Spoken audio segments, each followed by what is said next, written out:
Hey, how are we doing, everybody, and welcome back into the SFS channel for some Week 14 lineup advice here. In this episode, I'll be talking 5 must-start wide receivers for this week's games, and today we've also got our 5 must-start running backs episode out as well, so go check that video out after you finished watching this one, and let me know your guys' thoughts down in the comment section below, or any questions you have for me regarding your lineups for this week's action. It's important fantasy playoff season. We're either nearing there, have already arrived for some of your teams, or this is potentially the first game leading up to that marker. So, important fantasy games being played this week. It's important we pick up the wins and make sure our lineups are right heading into those matchups. Let's hit the intro and let's get started.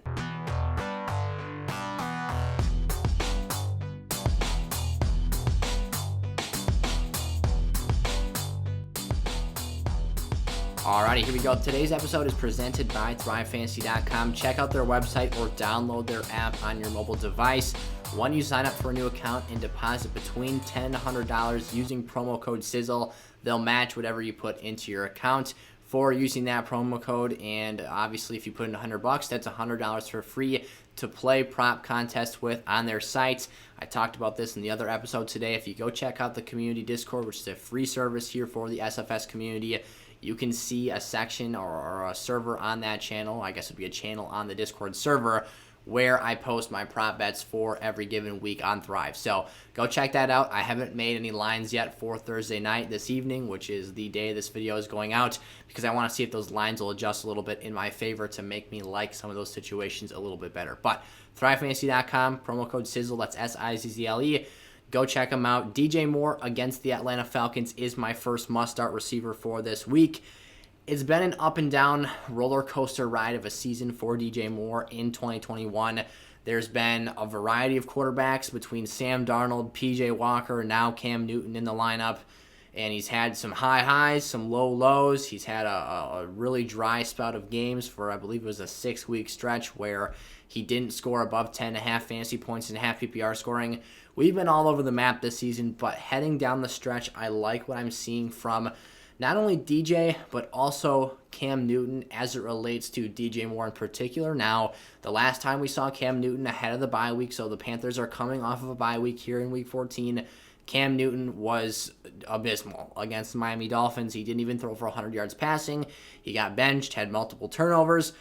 However, the one guy he had success throwing the ball to and actually hit downfield for a 60-plus yard strike was DJ Moore. So, if there's one combination, one wide receiver quarterback duo I feel confident in this offense, it is Newton and DJ Moore. Those guys were together even dating back to Cam's previous stint with the Carolina Panthers when DJ was a very young receiver. So you've got all the talent in the world with DJ Moore. You've got the explosive burners to take the top off the defense and playmaking ability. Last season, he was one of the best players in jump ball situations and had one of the highest successful catch rates in the league as a smaller wide receiver. So very, very impressive stuff here. A very explosive athlete taking on a great matchup and a great opportunity off of bye week, so off of extra rest, extra preparation for this Falcons matchup.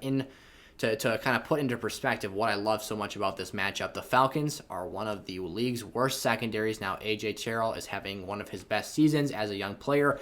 He looks vastly improved from his time as a rookie, but the rest of that unit is very lacking. They're one of the worst pass rushes in the league as well, which means they're making that secondary cover for extended periods of time when that's already a weakness of this football team.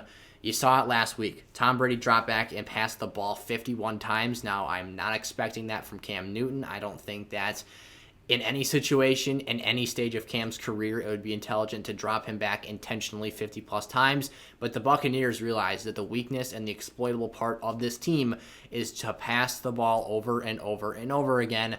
And the Panthers have some pretty good skill players. CMC is out of this game, but Robbie Anderson, DJ Moore, you've got some options here. So, and Chuba Hubbard's not necessarily the most dynamic pass catcher either. So that could be more work for these wide receivers. I like, again, the matchup, the talent. Everything seems to be coming together here coming off a bye week.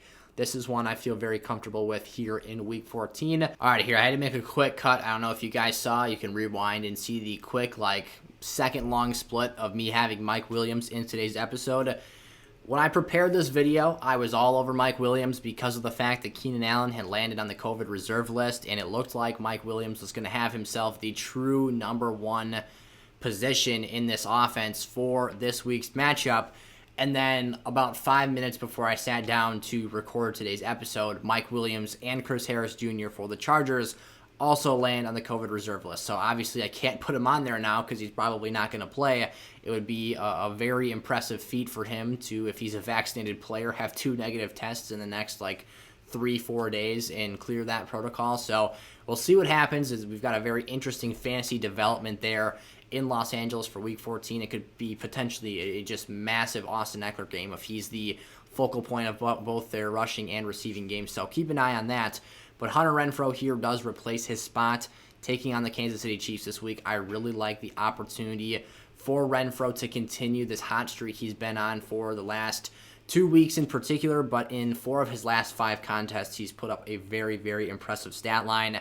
We do have Darren Waller returning to the lineup, most likely. That's a very big piece of information for this Raiders team, and something I think is important to consider in this matchup, because for a Chiefs defense that has been playing very quality football on the defensive side of the ball, this will divert attention away from Renfrow, who I think is their top offensive weapon now as we get into the second half or even the final quarter of this season, with some of their other moving pieces, like particularly Henry Ruggs now being not even in the NFL light of circumstances. So Hunter Renfrow, he's coming off back-to-back games of 100 or more yards receiving. In particular, he had a career day with over 130 yards against the Dallas Cowboys on Thanksgiving, against Kansas City back in Week 10, so this is the second time these two teams have met this year. He had 13.5 points, including a receiving touchdown in that matchup, and he does have a very, very nice volume rate over the last 5 weeks. In 4 of his last 5 games, he has 9 or more targets in each contest, which is fantastic for developing players with the strong fantasy floor. Again, last week he also had 100-plus receiving yards against the Washington football team.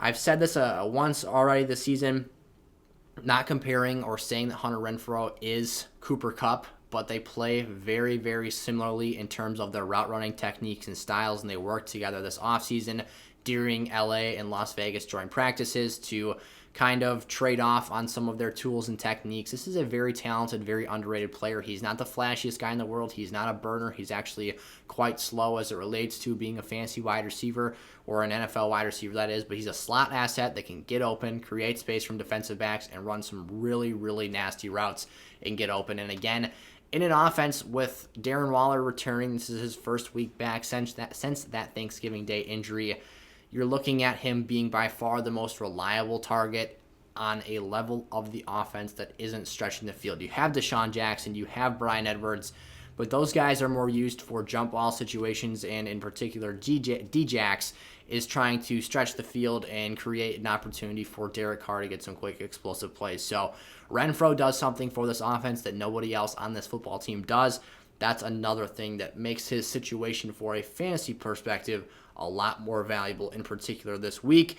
Jarvis Landry for the Cleveland Browns. I can't believe we've got Jarvis Landry or a Browns pass catcher on the list for today's video, but taking on the Baltimore Ravens, this is the back-to-back game, if you will, for the Browns. Their last 2 contests after this week will have been against the Ravens. They had Baltimore back in week, 11? No, they had Baltimore in week 12. Week 13, they have a bye week, and then now back in week 14, you've got the Browns taking on the Ravens again. The first time that these teams met was very interesting to watch. There was a lot of turnovers from the quarterbacks. Lamar Jackson had 4 interceptions, but he was playing some really great ball and making some really great plays, escaping pass rushes and just making ridiculous broken sack attempts. And then you've got Jarvis Landry, who's had his best day of the season so far against this Ravens secondary. The reason I love Jarvis, so going back to that game, you've got 6 receptions on 10 targets. So you've got double-digit targets, 111 yards receiving, again, a season high for Jarvis Landry. And then you've got, he also, this is really funny to me, he had a strip sack, or he was strip sacked. They ran like a trick play where Jarvis Landry, who has thrown some passes throughout his career, was supposed to drop back off of like an end-around reverse type deal. and then throw the ball downfield. However, I don't really know what Jarvis saw. I guess the receiver wasn't open, but he ended up like scrambling and stepping back up into the pocket and having the ball stripped from behind. It was a goofy play, but that did happen in that contest. The encouraging thing here is to see that Jarvis Landry had his best game of the season. He has had injuries throughout the year. Obviously, OBJ was here earlier on in the season. He had his best game against the Ravens. And now, the second time around, in between that Week 12 and now Week 14 matchup, the Ravens have become even more injury decimated on the back end, losing their best corner on the roster, Marlon Humphrey, for the rest of the season. So the opponent now becomes even easier for Landry. The Browns, if they're smart, would build upon the things that were successful in the first matchup the first time around. That means more footballs Jarvis Landry's way, continue to try and run the football, keep this a balanced offense, and stay close in this game. I think Jarvis can be a very valuable flex play. I should preface that at the wide receiver position. Particularly, we're looking to have players that are not always a top wide receiver, a top 24 wide receiver, that is. But we want to find players for you guys on these must-start wide receiver lists that you can use as strong and quality capable flex options. That's what Landry is to me. He's not quite a top 24 player, but he is in a good enough situation where I think he can come through big time and give you some of those difference-making points in the lower levels of your lineup. Brandon Aiyuk against the Cincinnati Bengals. This is another one we have really been loving Brandon Aiyuk this season, and at this point, I'm basically just a Brandon Aiyuk fanboy. If you've been watching the channel, I just speak very highly of him every single week, and we probably talk about him, I don't know, 2-3 times a week out of the 10 episodes we have, so maybe I need to tone it down a little bit on Brandon Aiyuk here, I will say that, but I love the talent. He's such a good player. He just needs more volume, and that's what I've been saying all year long. When he gets the volume, he puts up great numbers. When he doesn't get the volume, sometimes it's not the best performance. Last week, there was every opportunity for him to be fed the football. It was a great matchup. Deebo Samuel was out of the lineup, and then George Kittle happened, and that was a monster game. Will he have 181 yards and 2 touchdowns? Tight roping for one of those TDs down the sideline. That was one of the most impressive plays of the year, if you ask me, keeping us balanced in bounds to score a 50-plus yard touchdown. George Kittle played arguably the best game of his career, so that was a thing. And whenever they were in a big spot of the football game, Jimmy Garoppolo passed the ball to George Kittle. So that has to come back down to the average a little bit here in Week 14. Deebo Samuel has not practiced yet this week as of the time I'm recording this episode, so that's another thing to watch. We could potentially see Aiyuk enter this contest as the wide receiver 1 for yet another week, which I think would be huge. We saw LA rip apart the secondary last week. We've seen other teams do that throughout this season.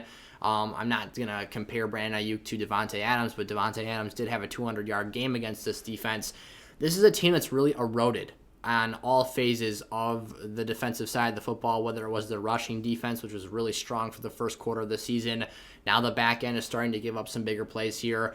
They actually just lost another linebacker. So Cincinnati's pretty banged up and getting worn down on that side of the football. That all plays more to Brandon Aiyuk's asset and to his favor.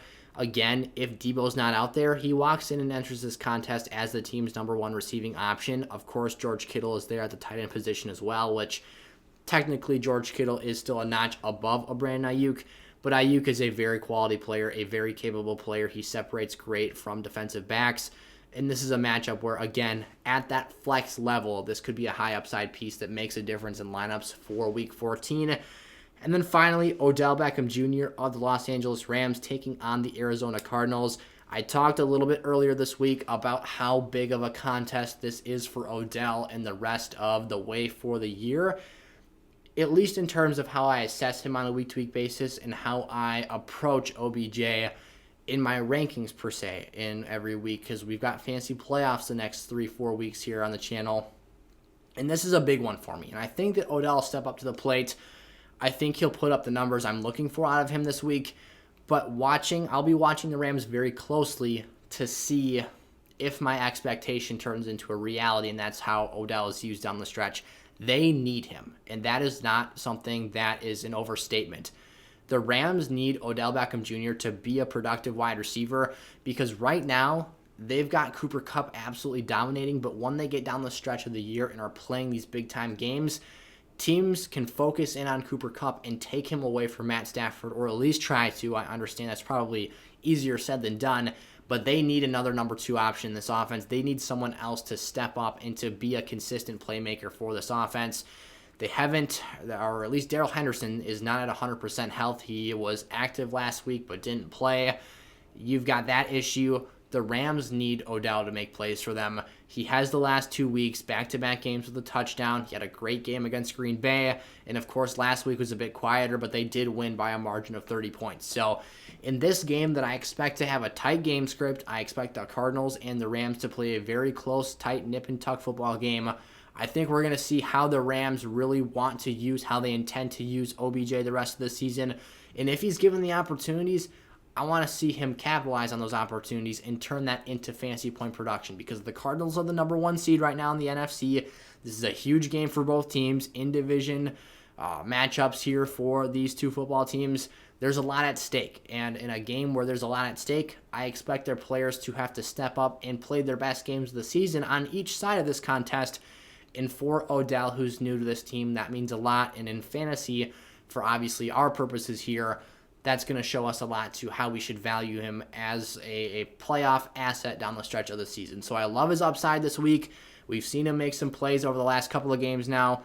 Odell should be a player who I expect to step up again here in Week 14. Alrighty, those were my 5 must-start wide receivers for Week 14 action. As always, if you have questions for me, drop those down in the comment section below and let me know what you're working with this week, what you're up against, and all that good stuff. I'm here to help, and I want to have you guys have a very successful end to this NFL season. So thank you guys so much for watching. Go check out my must-start running backs episode, which also came out today as well, and I'll see you there. Peace out.